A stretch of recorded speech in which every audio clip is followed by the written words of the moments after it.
ఖచ్చితంగా 100% ఇది కనీ ఎరిగిన విజయం, ఒక భారీ విజయాన్ని రాష్ట్రంలో మేము తెలుగుదేశం పార్టీగా మేము ఊహించినంత రీతిగానే ప్రజలు తిరుగుబాటు ఇచ్చారు. జగన్మోహన్ రెడ్డి ఇంకనైనా బుద్ధి తెచ్చుకొని ఈ యొక్క అరాచకమైన పాలన ఎక్కడైతే ఎవరైతే మాట్లాడితే వారిని పునరుద్ధరించే ప్రయత్నం ఇకనైనా జగన్మోహన్ రెడ్డి తగ్గించుకుంటాడు. ప్రజలు బుద్ధి చెప్తారు. ఏ విధంగా పోస్టల్ బ్యాలెట్లో చూస్తే ఆధిక్యత, ప్రతి రౌండ్లో చూస్తే కూడా ఆధిక్యత. ఇకనైనా జగన్మోహన్ రెడ్డి బుద్ధి తెచ్చుకొని ఇక్కడ స్థానిక శాసనసభ్యుడు కూడా బుద్ధి తెచ్చుకొని ఇకనైనా ప్రజలు ఇచ్చిన తీర్పుని ఇప్పటికైనా గౌరవించమని మేము కోరుతున్నాం. ఎందుకంటే ఈరోజు వేమిరెడ్డి ప్రశాంత్ రెడ్డి గారు నెల ముందు టికెట్ తెచ్చుకొని 55,000 పైచులకు మెజార్టీతో ఈరోజు గెలిచారంటే ఇది ప్రజలు ఇచ్చిన తీర్పు. ఇప్పటికైనా నియోజకవర్గంలో 5 మండలాల్లో, ప్రతి మండలంలో 5 మండలాల్లో 10,000 పైన మెజార్టీ వచ్చింది ఈరోజు మేడం గారికి.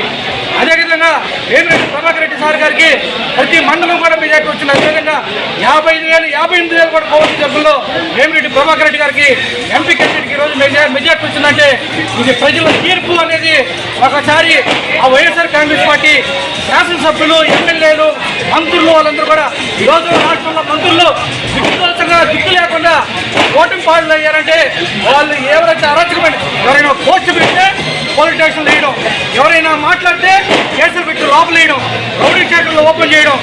ఇకనైనా తెచ్చుకొని రౌడీజాన్ని ఆపి ప్రజలు ఇచ్చిన తీర్పులు గౌరవించి ఆయన చేసే అభివృద్ధికి ఒక ప్రతిపక్ష హోదా కూడా మీకు లేదు.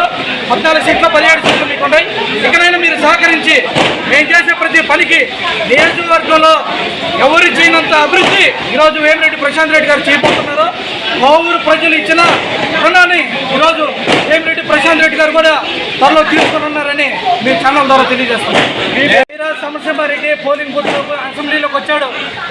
ఏదైతే విజయసాయి రెడ్డి గారు వచ్చారు, వచ్చిన తర్వాత సైరా సమరసింహారెడ్డి వచ్చిన తర్వాత అక్కడ మా యొక్క పోలింగ్ ఫస్ట్ రౌండ్ చూసుకొని గమ్ముగా వచ్చి వెనక జరగడం జరిగింది. ఇది కూడా ఆ సైరా సింహారెడ్డి కూడా ఎవరైతే వైజాగ్ నుంచి పంపించారో వాళ్ళు కూడా తెలుసుకోవాల్సిన అవసరం ఉంది.